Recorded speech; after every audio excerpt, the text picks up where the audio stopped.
Welcome back to my channel. Thank you so much for watching. I made it to day 4. I'm so happy about that, and I feel like little bits of my personality are coming back to me now. I don't just feel dead, unable to do anything more than lie in a bed anymore. And despite my physical health conditions now playing a role in what I can and can't do for the majority of my goals throughout the day, I've been able to have so much more energy and so much more ideas of things I'd like to do, which I couldn't even think about 4 days ago. Symptom wise, my pain has gone back to me on a medium day, which is good. It's an improvement from being bad. So that's maybe the heroin withdrawal easing up, or it's my pain just getting better because I'm now not on drugs. So hopefully it's the second one, which would mean I could feel better and healthier than I was before the heroin. I really hope so. But I did manage to eat a little today, so I mainly survive off 40 sip shakes and 40 juices when I'm not in an episode, but when I am really sick I can't even have them. So that's the reason for my massive drastic weight loss in the last 2 years, and that's due to my health problems, which I will go into fully on another video.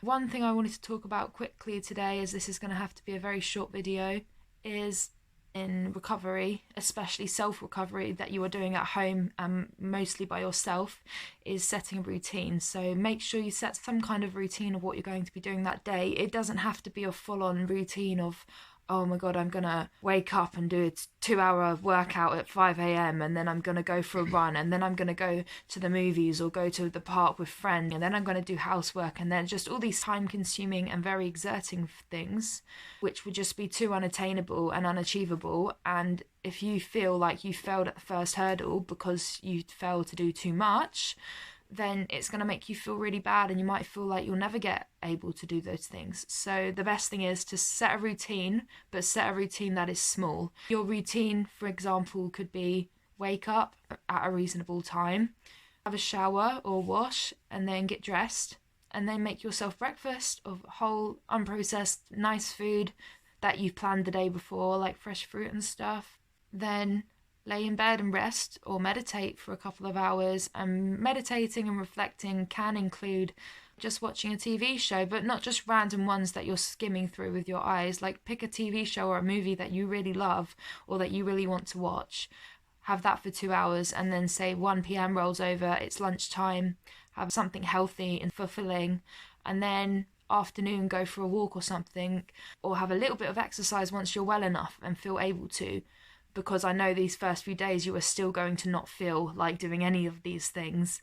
And if you can't make it out of the house, make your routine as simple as when you wake up, you get out of bed, you wash yourself, wash your hair, brush your teeth, and then do whatever it is you do to make yourself feel beautiful. And then even if it's going back, laying down and relaxing, try and put on a movie or something that you'd watch, or do some reading, some writing, maybe even start a diary.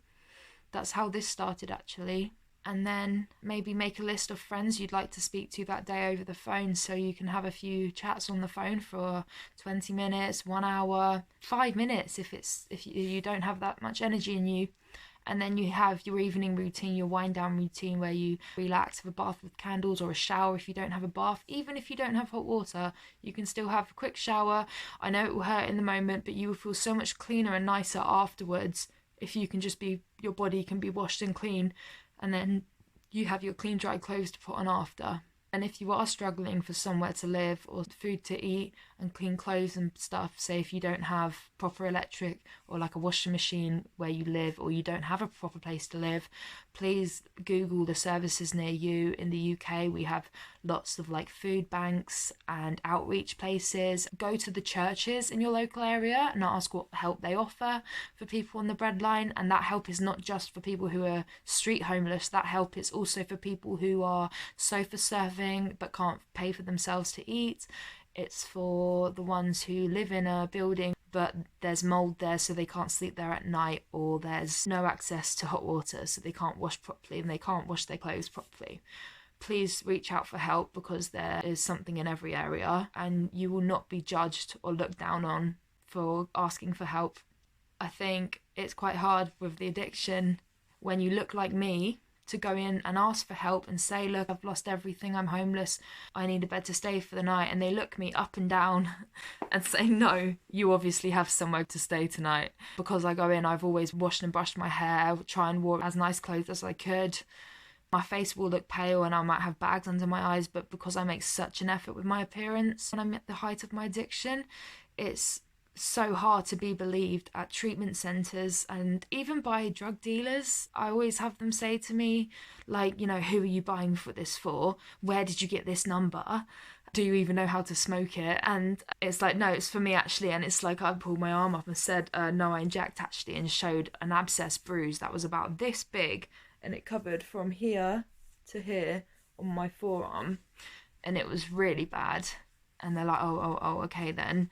As I find with heroin usage in functional heroin users, our biggest problem is actually getting hold of the heroin, because even once you have a few dealers registered on your phone, you ignore these people for more than 2 or 3 weeks, they will get rid of your number, because not just because they changed the phones, but because most addicts, so every single person on these dealers' phones, are going to be addicts that need it every couple of days, every day, multiple times a day.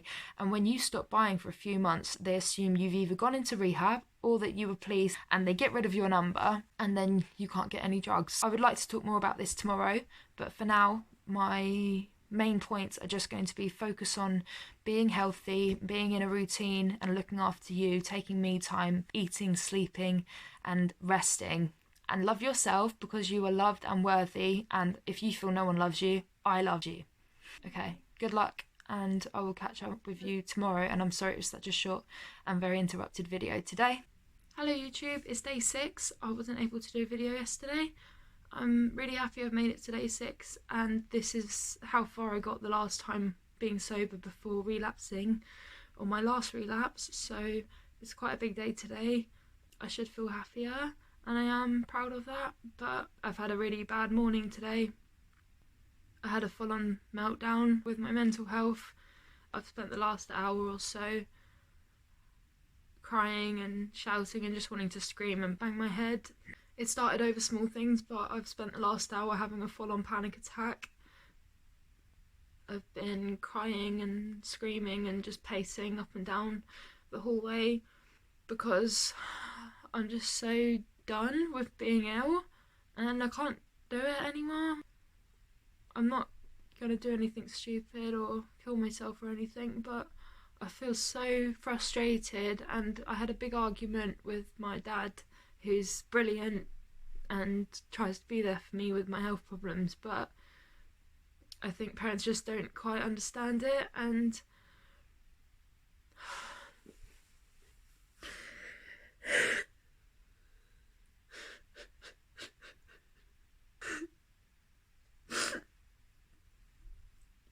I had an argument that started over something really small about the family day yesterday, which was a good day, but a few things happened that made me feel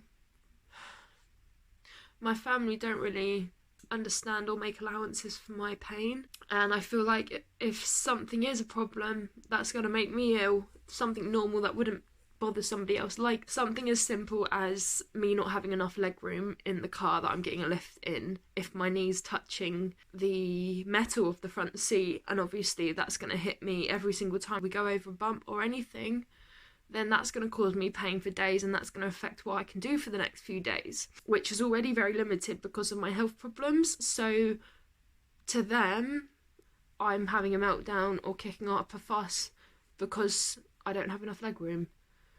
But to me, it's, okay, you're injuring me and I'm going to be in pain and stuck in bed for days after this because you won't move your seat forward an inch. And I thought my dad had gone to work, so I was ranting to my sister after this, and we have a family member who was very poorly and has cancer, and I was sort of told that when I was kicking off and saying, look, I'm disabled, the family member I was kicking off to said, well, all I was seeing is you going on about being disabled and ill, and then I'm looking at this other family member who has cancer and is dying, and they're not kicking up a fuss. And I feel so trivial for it, but it's like, you lot make allowances for that person. you don't shove them in the back of a seat that they can't fit into and then expect them to do everything else a fucking 25-year-old could do, so then have a go at them for not being able to do that, like drive or work or walk. And I shouted and said I wish I did have fucking cancer, not to my dad, but I thought he'd gone to work, so I was running to my sister saying, do you know what, I really wish I did have a terminal illness that it would take a few years off my life, even a lot of years, but then I would still be me and be capable of doing all the things that anyone else my age could do, that I could do before I got sick. I'd much rather have a shorter life with more ability in it than be ill and possibly live to old age, being ill every day and being in so much pain that it's going to cause arguments non-stop if you kick up a fuss about it, and that no one's going to believe you. And my parents want to be involved with my mental health treatment and they're so good for that, but they say that, but then when I am having an episode, like hearing voices and stuff, it's, oh, shut the fuck up, what are you on about, what are you saying that for, stop taking drugs, kind of thing. And I seem to be my worst when I'm actually not taking drugs or when I'm not taking medication. And I can't ask for help with them, but then they kind of have a go at me for not asking for help. But it's like, well, anytime I do, it's always, oh, what you want about, shut up, you idiot. You know, I think it's a British thing or just a family thing where no matter what shit's going on inside and how bad it is, you need to keep up appearances that everything's normal and happy and fine. Like if someone asked me, hey, how are you today? I'd say, oh, I'm alright, thanks, how are you? I'm fine. Even when I'm not like today. And my panic attack was so bad, I wanted to film it, but I'm out of memory on my phone, so I'm currently using my sister's phone so she can see everything that I put up at the moment, and I don't want to upset her. But my meltdown was so bad that I fell over. I was trying to walk through something and I fell flat on my face and knocked an open bin over, garbage can for you Americans. And there was like going off out of date milk and cream in that bin that went everywhere, and I was just flat on my face. And when I got up, I was pacing so much and my breathing was so like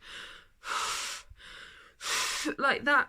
My stomach physically looked like I was doing some kind of ab exercise where, it's still quite bad now, but it was like the only thing I can say I looked like was when my cat was dying, and when she breathed in and out, her ribs would physically go in, out, like really with a lot of force, and that it hurts, and that's what my body's doing right now because I'm so stressed. I don't have very long today and I want to get into how I can actually help other people and not just bitch about my problems.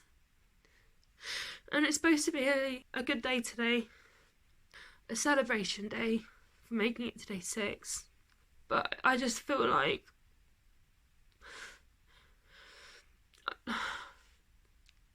I just feel really shit and I'm sick of doing this. And when I'm using heroin and don't tell anybody, all I get from people and family and loved ones is, wow, you look amazing, you look so healthy, well, what, you can eat and you can walk and you can sleep, everything. And right now, not from withdrawal, but just because my pain's not medicated, all I'm getting from family is, oh, fuck's sake, stop taking medication, this is why you're fucked. Like, why are you ill? Your pain's obviously bad. Oh, it's obviously making your mental health this bad. When I had meltdowns like this from being a child, where since my PTSD started, and I'd say that started properly at 16, but I was suffering with mental health from about 10.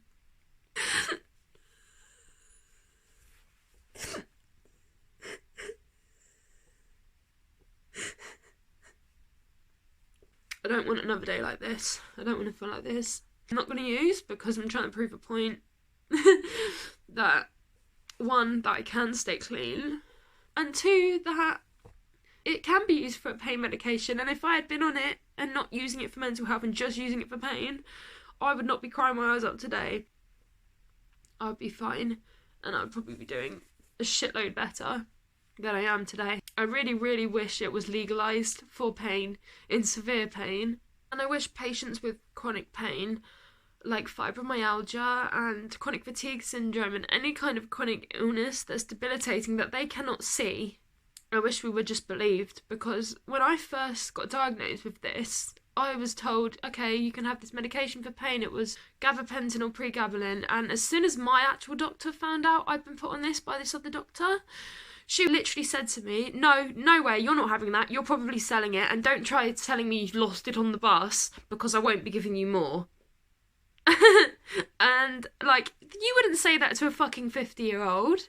You wouldn't say that to, like, a proper adult. I was 22 when I first got ill, but that's fine to say to a 22-year-old. And at the time, I'd never even tried heroin. This is actually what pushed me to go out and try it, because I was in so much pain and I wanted to do morphine for it. Morphine helped a lot when I was able to get some, but morphine's very, very hard to get without a prescription, and it's very hard to get. Hi, welcome back to my channel.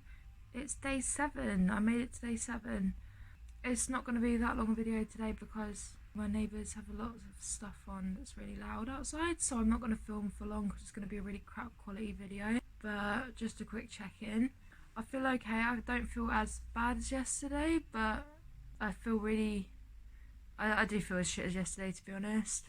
I'm debating what to do about my mental health because every time I ask for help, they either tell me that I've had help already 3 or 4 years ago, so I'm not allowed anymore now, or they tell me they're gonna help, but I think that's just to keep me quiet for a few weeks because the help never comes, the help never actually arrives. They promise all these courses and stuff, and I fucking knew it when I spoke to them the other day. Fucking cunts. I fucking knew it was too good to be true when I said that I'm not going to get my hopes up. They've said they're going to do loads of counselling and shit, but I'm not going to get my hopes up because they've promised all these things last time and then just let me down. And they said not only are they aware that they didn't tell me that I need to refer myself to these things, they are not going to refer me, but they also said that they are aware that I'm too ill to do that, I'm not mentally capable of doing that. I will end up having a massive panic attack, a meltdown, self-harming, screaming and shouting down the phone at whoever's there. It could literally set me off and make me actively suicidal and go and do something that day because of how they make me feel on the phone. But there's no point going to hospital because the only language they understand is I'm suicidal, not I'm manically depressed or I'm psychotic, or they don't understand any of the things I'm struggling with, and they blame it all on drugs. So my family aren't the only ones who, anytime I'm like in this state, blame it on drugs when it's only because I'm fucking sober and not because of withdrawal. Withdrawal doesn't last fucking 6-8 months, which is how long I will be like this if I'm off everything. So I'm really debating my goals and whether I even want to stay clean because feeling like this is worse for me. And from a physical standpoint, my pain's not that bad, I think, because my mental health's so bad. It's making my pain not feel as shit. But I'm just so fucked off with the mental health team. They should all lose their jobs. Like, people kill themselves because of this shit, because of their treatment, because of the way the mental health team treat them. My mum's picking me up in a minute, so I'm gonna have to end this for now. The video, not my pain, obviously. That would be fucking easier. Obviously, if you're feeling as shit as I am, or you're feeling suicidal and stuff, go and ask for help. Don't kill yourself. But if you do want to rant and you don't actually want to do it and you just want to rant to somebody, rant to someone that you trust is not going to go and fucking call an ambulance for you. But if you do want an ambulance and that's what you do want, inpatient help, or just inpatient treatment where you wouldn't have to be responsible for your life anymore, they're responsible for it. So you can relax and have a couple of weeks or a couple of months off of being in control of an entire life. That's what I need right now. Gonna clock out for now. I will check back in when I'm at my parents' house. Hello YouTube, it's day 8. I lost a lot of footage yesterday, so unfortunately I can't finish what I was gonna say on the video from day 6, I believe. 6 or 7, but I will continue that another time. I'm really surprised it's day 8 now, and I feel a lot happier than I did yesterday. I don't feel so depressed, but I'm going to a friend's house who's been drinking all day, and there's lots of people there, all friends, but there might be drugs there, so I've just got to stay really, really strong. And if I do end up having any, it won't be crack or heroin, so I'm still in recovery from that. But I'm going to try not to do anything, obviously. As I said before, if I do ever end up relapsing, I will keep the cameras rolling because I hate it when other YouTubers do that, when they make a channel on recovery or weight loss or something like that, where you see 5, 6, even 10 days or a few weeks or months, and then bang, they just go quiet and they're gone. And you know it's because they've had a slip up, whereas if they just kept the cameras rolling like it'll be a lot more real, and I think a lot more people could relate to that, because life isn't just going to be this, you have a bad time and then you recover and you're fine.